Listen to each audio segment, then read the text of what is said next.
Partia Demokratike e Kosovës ka bërë të qartë, qëndrimi jonë është i qartë, që për president duhet ketë marrëveshje politike, duhet ketë konsenzus politik, duhet ketë dialog dhe kompromis, i cili duhet të nxjerrë një president dhe presidenti që është përftërim dhe personifikim i unifikimit të popullit të Kosovës.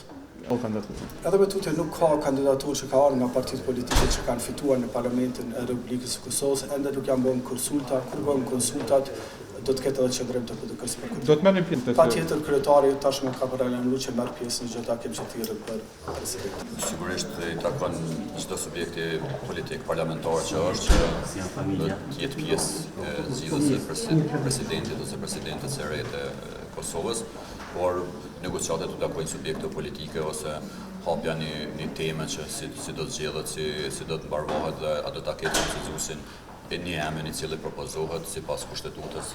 A ka kandidat në DK-ja? Nuk është që është biseduar që do të kemi kandidat, ajo që është ditur edhe një orë kemi potencial, gjithmonë kemi pas potencial që të kemi njerëz që janë shembull në udhëheqje dhe leadership, qoftë president, kryeministër apo opozita të tjerë. Akoma nuk ka vendim politik të Lizës Demokratike të Kosovës. Tu shoh probleme dhe nuk e përjashtoj mundësinë që Kosova pas konstituimit të parlamentit, formimit të qeverisë, miratimit të buxhetit dhe marrëveshjeve ndërkombëtare për riferim të mjeteve nga Bashkimi Evropian të ketë probleme të zgjedhja e presidentit ose presidentes dhe nuk e përjashtoj mundësinë që edhe të shkohet në zgjedhje tjera të jashtëzakonshme nga mesi i prillit.